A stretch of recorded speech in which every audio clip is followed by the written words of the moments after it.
1 Bravo, good. All set up, ready to go. T6, T7. Clear.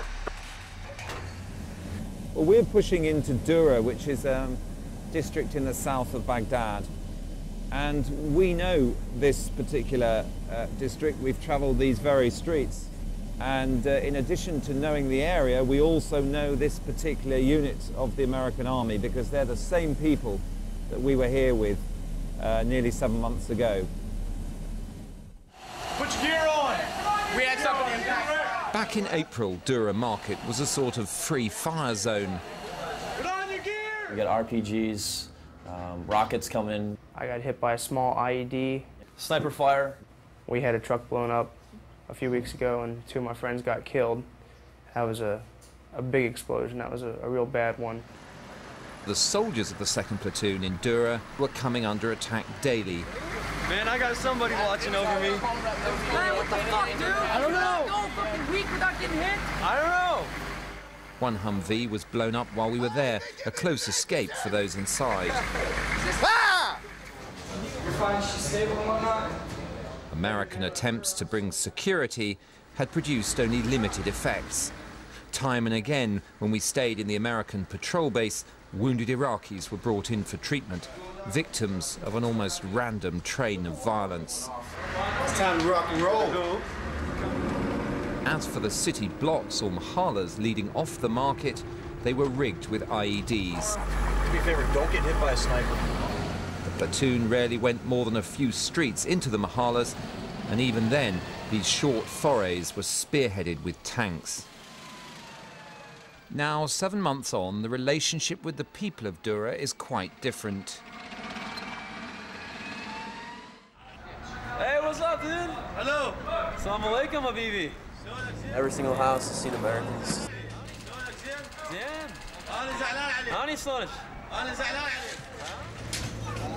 They love seeing us. They stop us, they wave us down on the road now instead of like before. Here we go in and like, oh, the Americans are here. But now it's like, hey, the Americans are here, how you doing? The fact that we knock on their doors and wait for them to invite us into their homes before, you know, kicking them in and going in and searching things with our weapons raised, that's helping the people a lot also. Speak Arabic شوية. أنا تشرب بس شوية. أقول 5 يوم.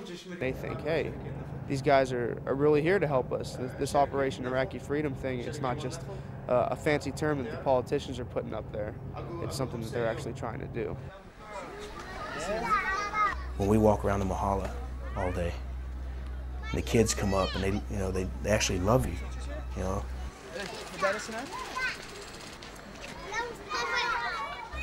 Yeah. If they knew we were leaving, you know, they'd be like, you know, I don't know how they would actually respond to that, you know. Sergeant Perez has made this kindergarten in the Mahala his pet project. In the summer, only 20 children were enrolled here. Now it's nearly 100. Some of these kids walk here from nearby houses, and people feel safe. So as long as they feel safe, as long as we see kids in the street, it's a good thing. It means bad guys haven't moved back in yet. Yeah, I mean, there's nothing much more precious to you, is there? Than... No, not a whole lot. If you want to test the perception of security, people's willingness to bring their toddlers here is a pretty good one. We used to have a very small number of pupils because of the bombs outside the school. Our windows kept getting broken. Everyone was very frightened. But now, thank God, the situation is better. I used to have barely 1 class. Now I've got too many students for 3 classes. I'm here now. I'm here now. Down in the market itself, there are obvious differences too.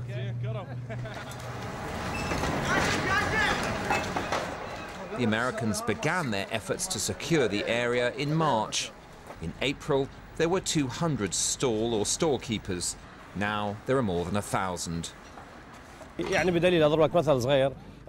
The market only used to open for 2 hours in the morning, but now it's open till late. With local citizens and Americans working together, we have really improved things. Traders say it's still not back to pre-war levels, but that there's been a marked improvement. There's no Mahdi army or Al-Qaeda anymore. The situation in Dora, it's become, how do you say, 100% better.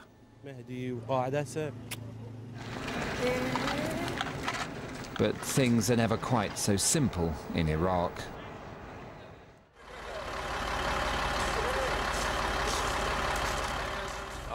We're gonna order from higher all the sea wire on the Mahala.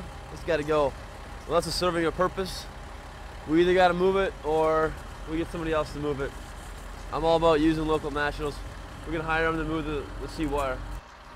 Well, it's pre-dawn. We're going on patrol. The lieutenant said that even a few weeks ago, this would have been suicide.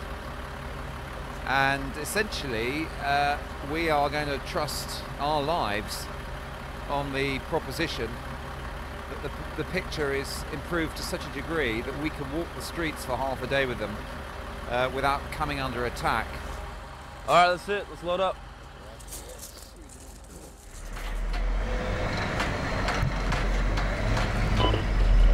We headed into Dura while most of its people slept.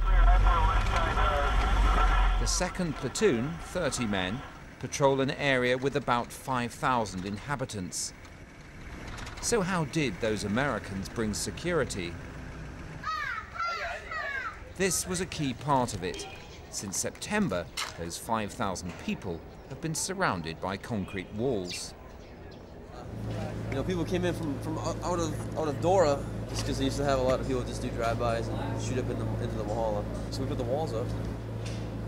And it's made a difference, you think? Oh, a huge difference. Yeah. It's pretty expensive. What do? You can't put a price on it. America. Good. America. We walked the streets of Dura with small groups of American soldiers, and we visited homes.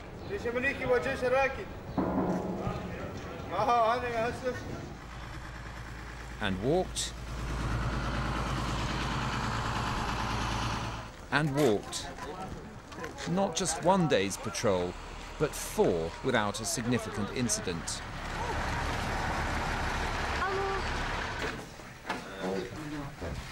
I was lying in bed and a bullet entered from here. Tariq Hazraji is a local architect. He was virtually a prisoner in his house while the violence raged outside. See where it hits, just over my head. And the bullet is still there, I didn't move it. But what about the new environment? The many walls that now divide the district? See the bullet where it hits here. Can they produce lasting security? People can walk safely and can walk tall. But it's on, on the other side, making people restless. But security-wise, it has proven to be efficient. But for how long people will stick it? I don't know. I don't think they will stick it for long. Walled in, attacked by the Americans, the insurgents soon found themselves under further pressure from local volunteers who'd sided with the Americans.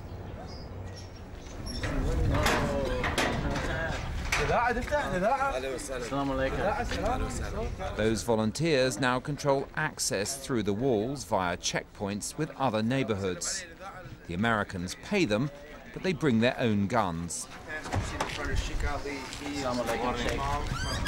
We met Sheikh Ali, the local security volunteer commander. Do you think that Al-Qaeda is finished in this Mahala, or could they come back? No, come back, no, return back, no, return back. Finished? 100%? No. Maybe 90%, he said. You understand me? Yes. Hey. Among the Americans, there are few illusions that those they now do business with were among their attackers just weeks ago. We have no doubt that these people were, involved. I mean, many of the people that work for us now that we see day to day, we shake their hands and drink chai with. We've detained on multiple occasions, and we just didn't have enough evidence against them. Back in the day, yeah, I would have liked to seen them in jail, but I work pretty decently with them now. I think most of us do. There's some things that are unforgivable, and there's some things that aren't. I'd say we transform them to our side from the other side, yeah. When I first heard General Petraeus, the commander here, talking about creating gated communities in Iraq, I laughed because I thought that he was making some sort of ironic remark, but he was deadly serious, and several months later, this is the reality. In the short term, there has clearly been a considerable security benefit to this policy of walling in the neighbourhoods. I do wonder, though, in the longer term, whether if you do create these walled-in areas and you arm the local people as they have done, whether you're making, if you like, a sort of fortress if sectarian strife does break out again in this neighbourhood. This was 7 months ago. The 2nd Platoon was living in Dura Market in a combat outpost. We picked her up some flowers on a Sunday afternoon. Sat out on the porch swing underneath the crescent moon. A lifetime seemed A couple of weeks ago, the Americans left, citing the improved security situation. But there was plenty of hard fighting before they moved out.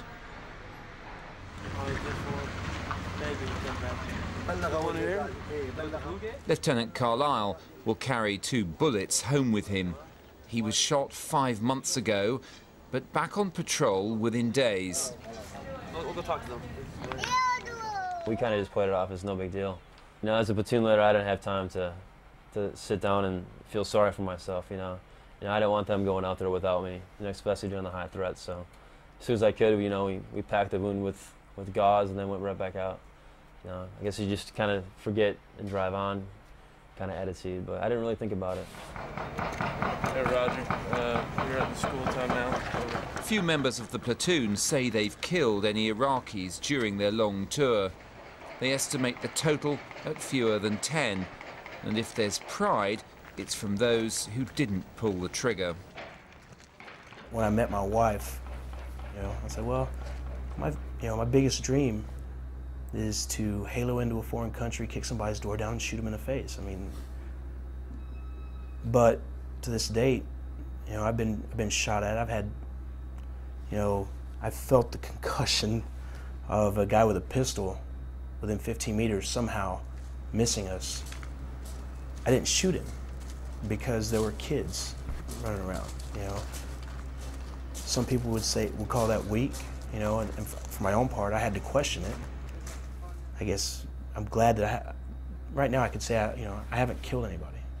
I have not killed anybody in my military career. I've shot at some people. Probably means I'm a bad marksman, but.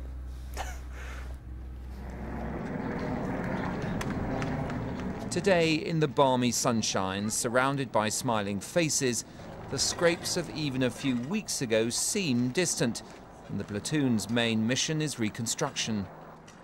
Sewage and plumbing in that bathroom that's up here. Repair? Yep. Or also. Lieutenant Carlisle has been signing off hundreds of thousands of dollars for all manner of local projects. Well, you're the man with the checkbook now. Well, I have the checkbook. So the word's out that we got some money to help them out, but try not to give away anything for free. Ask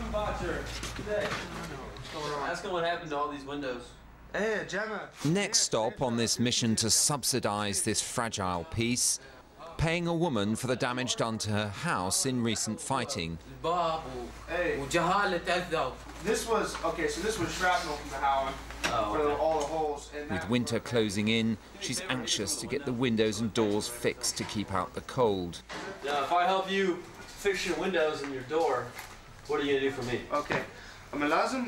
It's in deference to local cultural sensitivities that the money is paid to her teenage son, the man of the house. And then you hand it to your mother. No, his job is to pick up the trash out in front of his house. Okay, the trash? But these $450 come with an appeal for information. Do you think this damage was done by American forces? Does it matter whether or not it was? Not really. I mean, it could have been, it could have not have been.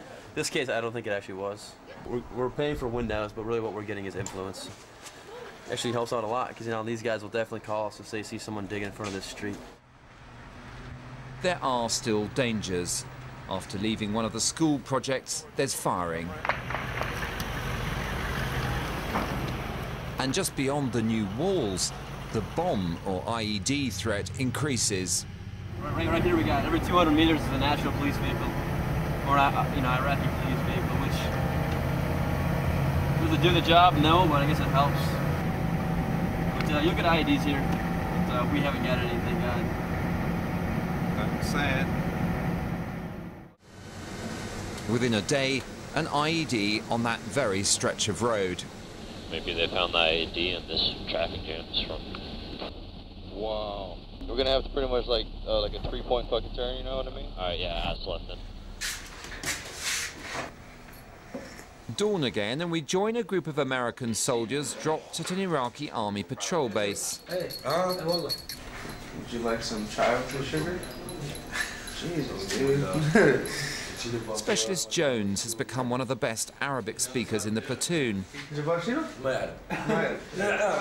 He can patrol now without an interpreter. After more than a year here, he can also pick up the tensions between the Iraqi army, who are mainly Shiite, and the local Sunni Iraqi security volunteers, or ISVs. They don't like them because they think they're all bad guys, which in many cases they probably used to be. I think they also don't like them because sometimes the ISVs make them look bad, because the ISVs have found us a lot of really bad guys, and they haven't found nearly as many. So, well, they're not local, are they? So they're not. That's true. It would take a brave Shia to move into an area dominated by this new Sunni militia. We heard reports that one family had tried to do precisely that and went in search of them with Lieutenant Carlisle. Nobody's home. And what we understand has happened is that the Shia family, one of very few in this area, have tried to come back and they found squatters in their house. Neighbours say that the squatters are going to leave, but it's not clear whether the Shia family really feels safe enough to come back into this area. At the walls surrounding the neighbourhood, there are occasional attacks by Shia militants. But their main force, the Mahdi army, is in the middle of a 6-month freeze in attacks against the coalition. If this ends in March, the picture in Dura and across Baghdad could be very different. Well, the fact that they did have a ceasefire was a big success story for us and for the Iraqi people. It did cool the violence, and then reconciliation then brought the parties together, and they're now beginning to live peacefully. It's still tenuous. This talk exclusively about the water, but I also want to start thinking about that sewer problem. And if the Mahdi army resumes its grisly business, transactions like this one, meeting local building contractors in Dura, could become fraught with difficulty. We'll see you guys on Sunday then at the FOB. Okay. The scratch beneath the superficial charm and the feelings of Sunni Arabs about the Americans are often tense. It's good for us if they stay, but not for long. We need to get our country back. How long is long enough for you? Well, I think it's already. I think it's already enough. Time to they go. Are good friends. But time to go. Yeah, it's time to go.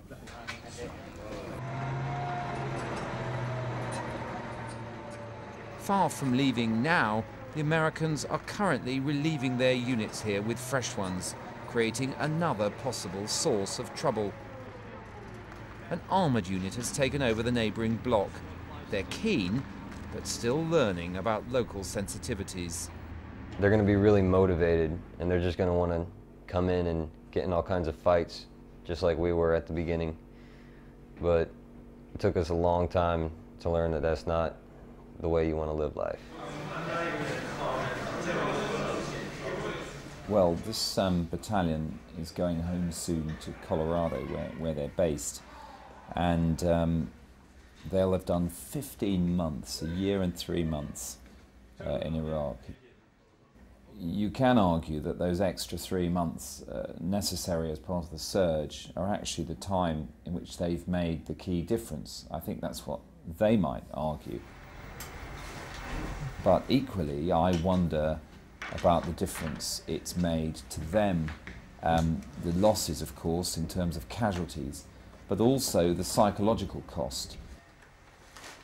Just from knowing the guys, I mean, all of us, you know, we're up to here with each other. I mean, I have these great squad leaders that have accomplished phenomenal effects, but I find that no matter what they do, I'm getting angrier and angrier at stuff that they do. You know, I just want to grab them and choke the hell out of them. What are you doing, man? But then it comes down to it, you know, they're behaving exactly as I would have done it as a squad leader. It's just 15 months is a long time to spend together.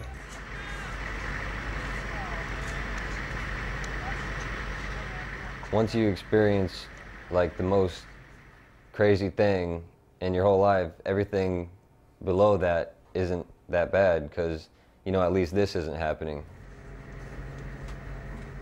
I mean, if you get fired from a job 10 years from now, you can say, well, at least I'm not in Iraq getting shot at and blown up all the time.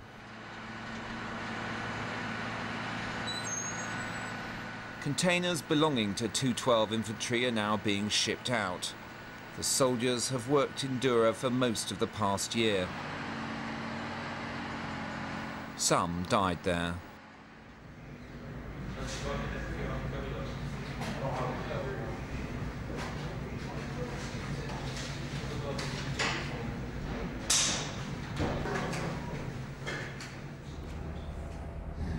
Do you think it was worth it? I don't know how to answer that, Mark. I know that the soldiers that we've lost out here died for a reason. I'm not exactly sure what that reason was. But I know that there was one. Everybody has mental scars. Everybody sees things here that human beings should never have to see and done things that human beings should never have to do.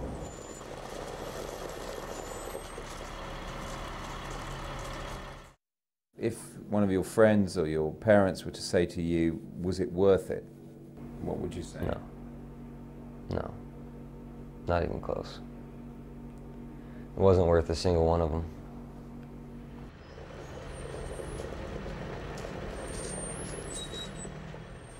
Losing men,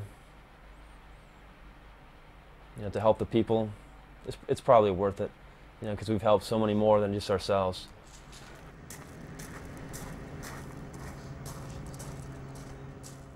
As a whole, we've done a lot of good, but, you know, again, I don't know how I can look, you know, the families of my soldiers that have passed away in the eye and say that, you know, your sacrifice has been worth it.